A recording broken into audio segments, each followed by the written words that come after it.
À l'issue d'une journée d'échange entre Américains, Ukrainiens et Européens à Paris, Marco Rubio a laissé entendre que Washington pourrait se retirer des efforts de paix en Ukraine sans avancer dans les discussions. À Rome, J.D. Vance et Giorgia Meloni poursuivent les discussions après une première réunion à Washington la veille.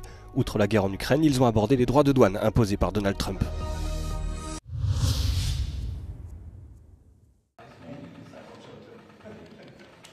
Marco Rubio était à Paris ce jeudi pour participer à une série d'échanges entre responsables américains, ukrainiens et européens. À l'issue de cette journée, le secrétaire d'État américain a laissé entendre que les États-Unis pourraient se retirer des efforts de paix en Ukraine sans avancée significative des discussions dans les prochains jours. What we're talking about here is avoiding thousands and thousands of people from dying over the next year. We're trying to avoid that. We saw what happened last weekend with a missile strike in Sumy, where people died on Palm Sunday. We're just going to see more like that on both sides. We're going to see more of that. We're trying to prevent it. But we're not going to continue to fly all over the world and do meeting after meeting after meeting if no progress is being made. So if they're serious about peace, either side or both, we want to help. If it's not going to happen, then we're just going to move on. We're going to move on to other topics that are equally, if not more important in some ways, to the United States. Si le président français Emmanuel Macron a salué un excellent échange permettant de converger sur l'objectif d'une paix solide entre Kiev et Moscou, des responsables français ont indiqué qu'une nouvelle réunion dans le même format qu'à Paris serait organisée à Londres dans les prochains jours. Après s'être rendu à Washington jeudi, Giorgia Meloni a accueilli ce vendredi J.D. Vance, vice-président des États-Unis, une double rencontre censée renforcer les liens entre les deux pays.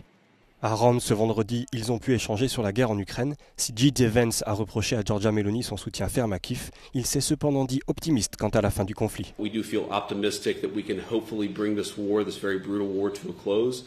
I also, of course, want to talk to the Prime Minister about some of the economic relationships, very important between Italy and the United States. But of course, we're having some big trade negotiations between not just Italy and the United States, but the whole European Union.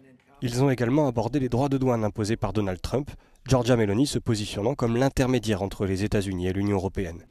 La veille à Washington, elle avait reçu les compliments du président américain pour sa lutte contre l'immigration, mais Donald Trump n'avait pas souhaité reculer sur ses tarifs douaniers. Pour J.D. Vance, le week-end sera rythmé par les célébrations pascales. Selon la Maison-Blanche, il rencontrera également le secrétaire d'État du Vatican. Plusieurs régions du nord de l'Italie sont confrontées depuis jeudi à d'importantes précipitations ayant entraîné de graves inondations.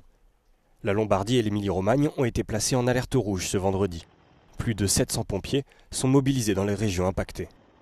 Au moins 3 personnes sont mortes dans ces inondations. La voiture de 2 hommes, un père et son fils, a été engloutie en Vénétie alors qu'ils souhaitaient participer aux opérations de sauvetage. Dans le Piémont, une personne âgée est décédée après avoir été prise au piège à l'intérieur de son domicile. Selon une première estimation, les dégâts causés par les intempéries, rien que dans le Piémont, se chiffrent déjà à plusieurs dizaines de millions d'euros. Mais la situation ne devrait pas s'améliorer immédiatement.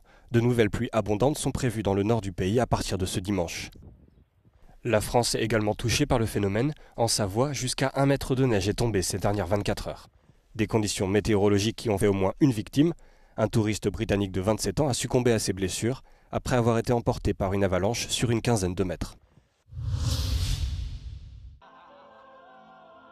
Alors que la Semaine Sainte touche à sa fin, des chrétiens du monde entier ont organisé vendredi des cérémonies pour commémorer la crucifixion de Jésus. Dans certaines processions traditionnelles, comme ici aux Philippines, les fidèles ont participé à une reconstitution du chemin de croix et de la crucifixion. Au Mexique, les catholiques de la ville de Taxco ont marché pieds nus en portant des fagots de branches épineuses. Et certains se sont flagellés pour imiter la souffrance de Jésus portant la croix.